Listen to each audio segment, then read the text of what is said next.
premier lundi du mois de mai. Madame, Monsieur, bonsoir. C'est un réel plaisir pour moi de vous savoir en notre compagnie pour cette session d'information sur Icon TV.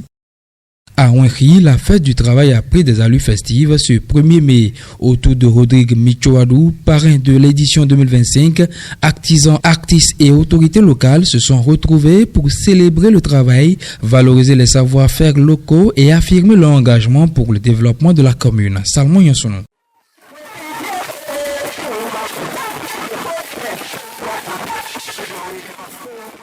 Jeudi 1er mai 2025, spéciale fête du travail à Ouenri, avec les artisans, artistes et populations.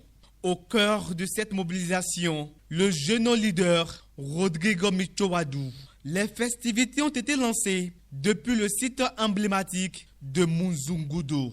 Le rôle essentiel des artisans dans le développement économique, social et culturel, salué à sa juste valeur. Le parrain réaffirme son engagement aux côtés des artisans dans un élan de solidarité. J'ai accepté parrainer cet événement parce que je ne suis pas le seul fils de Ouenri, je ne suis pas le seul politique de Ouenri.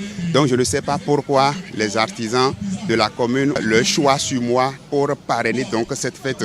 Ça m'a fait plaisir et avec toute l'équipe d'organisation, nous nous sommes mis à leur disposition pour organiser cette fête consacrée à la célébration des valeurs du travail avec eux. Vous savez que c'est une fête internationale, donc c'est une fête bien sacrée pour célébrer les artisans. Qu'on le veuille ou pas, c'est des gens qui contribuent à la mobilisation des recettes.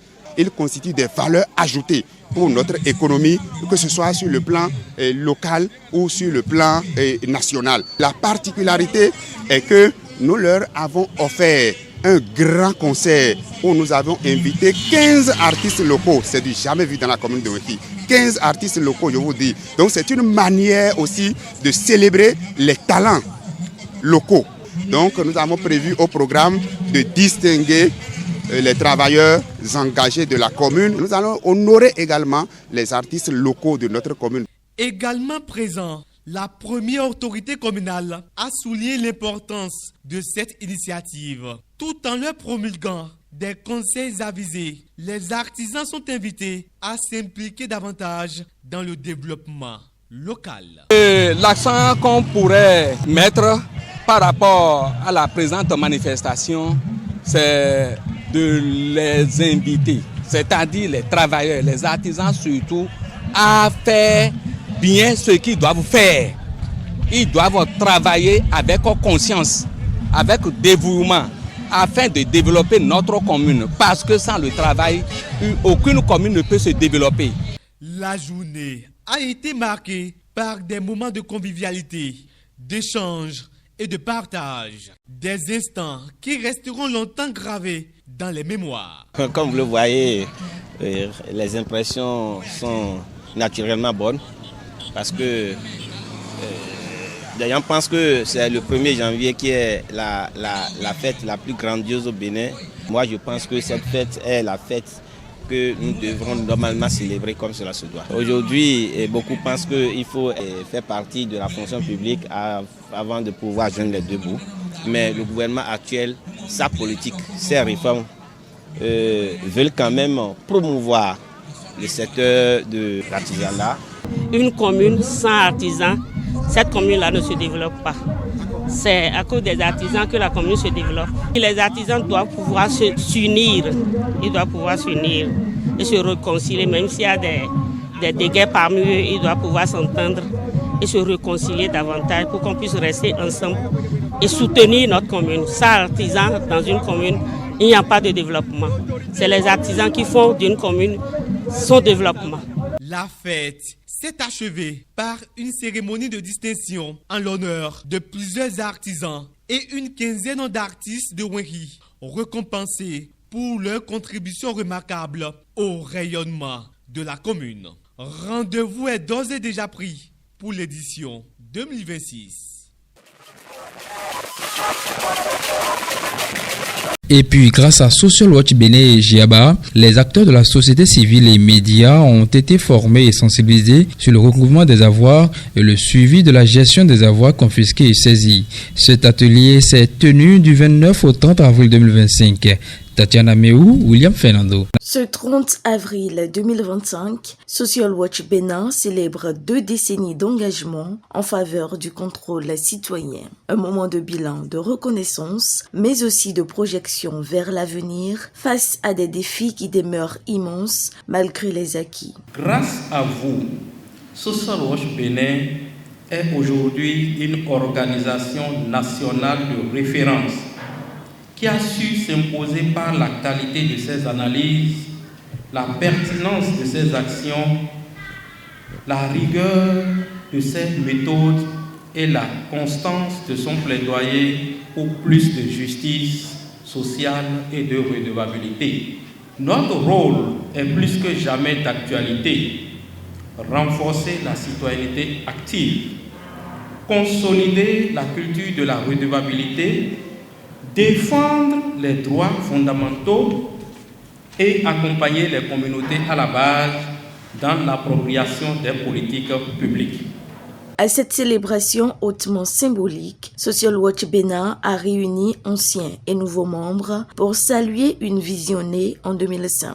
Je dirais félicitations. Et je reconnais que c'est une étape impressionnante pour toute organisation et encore plus lorsqu'on est à l'origine de sa création. C'est une aventure remplie de défis, de réussites et d'apprentissages précieux donnés aux organisations de la société civile béninoise.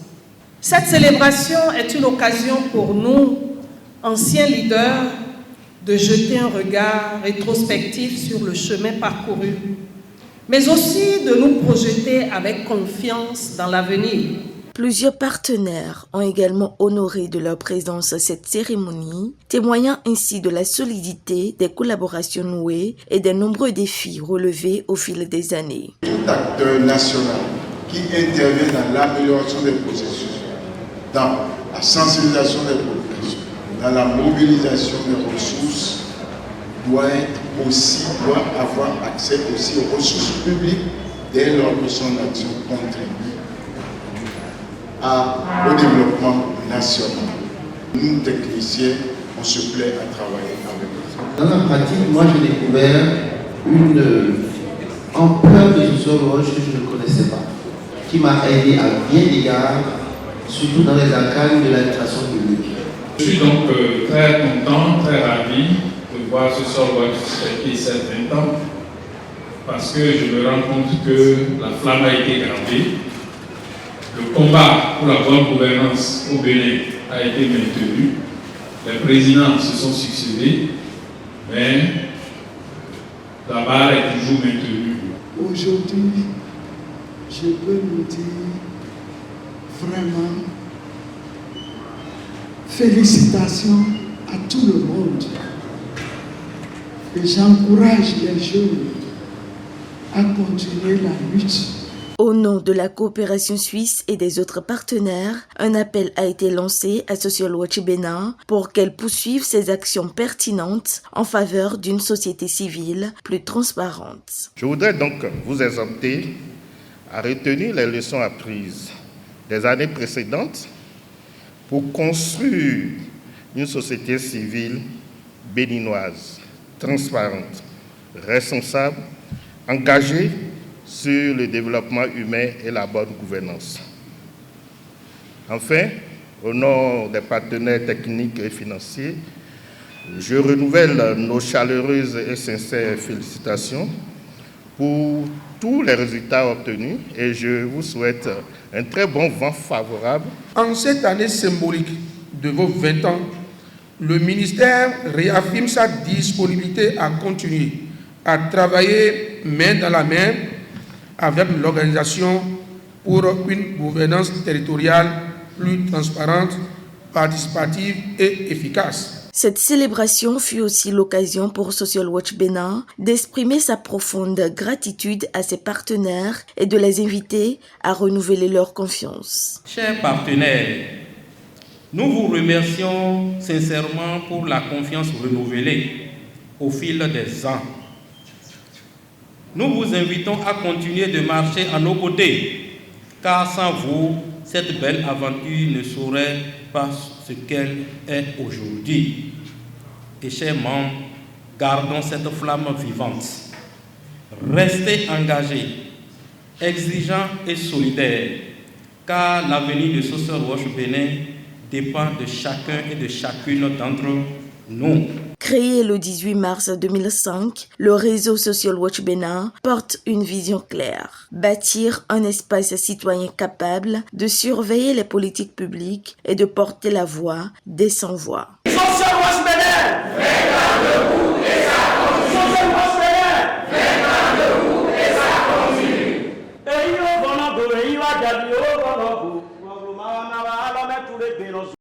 Et puis, les épreuves à option du CEP 2025 sont connues. Couture, course de vitesse et grimper attendent les candidats en juin.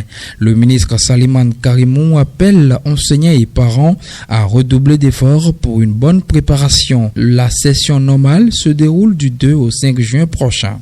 Les candidats à l'examen du certificat d'études primaires CEP, session normale de juin 2025, vont plancher sur la couture au titre de l'épreuve d'éducation artistique EA et la course de vitesse et du grimpé pour les épreuves d'éducation physique et sportive. Ces épreuves à option ont été officiellement tirées au sort ce vendredi 2 mai 2025 à la direction départementale des enseignements maternels et primaires de l'UEME. Le ministre Saliman Karimou a exhorté les enseignants de mettre le reste du temps à profit pour faire les réajustements nécessaires afin de permettre aux enfants d'aborder sereinement ces épreuves. Chaque parent de candidat est aussi invité à jouer pleinement sa partition dans la réussite de son enfant en lui mettant à disposition tout le nécessaire pour l'examen. La session normale du CEP 2025 aura lieu les 2, 3, 4 et 5 juin prochains sur toute l'étendue du territoire national. Hors du Bénin, bras de fer en RDC entre l'Assemblée nationale et la Cour constitutionnelle autour du procès de Matata Ponyo. L'ex-premier ministre devenu député conteste la reprise de son procès. La Cour, elle, maintient le cap. Un verdict très attendu est annoncé pour le 14 mai prochain. Elvis Tchakwe. En République démocratique du Congo, la situation se durcit entre l'Assemblée nationale et la Cour constitutionnelle autour du procès de l'ex-premier ministre Matata Ponyo, poursuivi pour détournement présumé de près de 200 millions de dollars dans le cadre du projet Boucan Galonzo. L'opposant risque 20 ans de prison. Devenu député national fin 2023, Matata invoque sa nouvelle immunité parlementaire pour contester la reprise de son procès en avril. Une opposition soutenue par le président de l'Assemblée qui exige une nouvelle levée d'immunité. La Cour constitutionnelle oppose une fin de non-recevoir, affirmant que le procédure est déjà engagé, les débats clôturés. Dans un courrier au ton ferme, le président de la Cour constitutionnelle rappelle l'indépendance du pouvoir judiciaire. Le verdict attendu le 14 mai. Et pendant ce temps au Gabon, la nouvelle république se met en place. Le premier ministre Raymond Ndonga Sima a démissionné conformément à la nouvelle constitution. Oligui Nguema salue son engagement et prépare la suite. Désormais, Séraphin Mundunga est nommé vice-président et une concertation nationale débute le 7 mai avant les législatives. Au lendemain de l'investiture de Brice Clotaire Oligui Nguema à la présidence, le premier ministre Raymond Ndonga Sima a remis sa démission, saluée par le chef de l'État pour son engagement exemplaire. La nouvelle constitution qui renforce le pouvoir présidentiel supprime le poste de premier ministre. Séraphin Mundunga est nommé vice-président. L'ancien bâtonnier Séraphin Mundunga, après avoir pris ses distances avec le régime précédent en dénonçant des irrégularités lors de l'élection de 2016, il s'était exilé avant de revenir dans le sillage du changement intervenu en août 2023. Alors que les législatives sont fixées au 27 septembre et 11 octobre, une concertation nationale est prévue le 7 mai. Parlons sport dans cette édition. Espoir béninois au championnat d'Afrique de lutte olympique. Yasmine Achiba décroche la médaille de bronze après une brillante victoire face au Congolais Novil Kalala Bukasa. Une première dans cette catégorie pour le Bénin. Gaius Agouakounou. Battu en demi-finale par le champion en titre, Yamin a su se relever et se concentrer sur son combat pour la médaille de bronze. Il a affronté avec brio son adversaire, le Congolais Novil Kalala Bukasa, et a réussi à le vaincre, offrant ainsi au Bénin sa première médaille dans cette catégorie lors de ce championnat. Avec cette médaille de bronze, le Bénin envoie un message fort. Le pays est prêt à rivaliser avec les meilleures nations en matière de lutte olympique. Félicitations à Yamin Achiba pour cette belle réussite et pour avoir porté haut les couleurs du Bénin. Et c'est parti pour la phase communale du championnat national scolaire 2025. Plus de 93 000 jeunes athlètes U15 venus de 889 établissements prennent d'assaut les terrains dès ce 3 mai 2025. Un rendez-vous sportif majeur pour détecter les futurs talents béninois et promouvoir le sport à l'école. Le top de départ de la phase communale de la 5e édition du championnat national scolaire est donné ce samedi 3 mai sur toute l'étendue du territoire national. Organisé par le ministère des Sports avec le ministère de l'enseignement secondaire, technique et de la formation professionnelle, cet événement vise à détecter et à former les jeunes talents issus des collèges et lycées publics comme privés. Véritable vitrine du potentiel sportif béninois, le championnat national scolaire s'impose comme désormais un rendez-vous majeur pour les jeunes athlètes. D'année en année, il suscite un engouement croissant aussi bien chez les participants que chez les spectateurs, en raison de son impact sur la promotion du sport à l'école. Mesdames, Messieurs, fin de cette session d'information. Merci de nous avoir suivis. Portez-vous bien.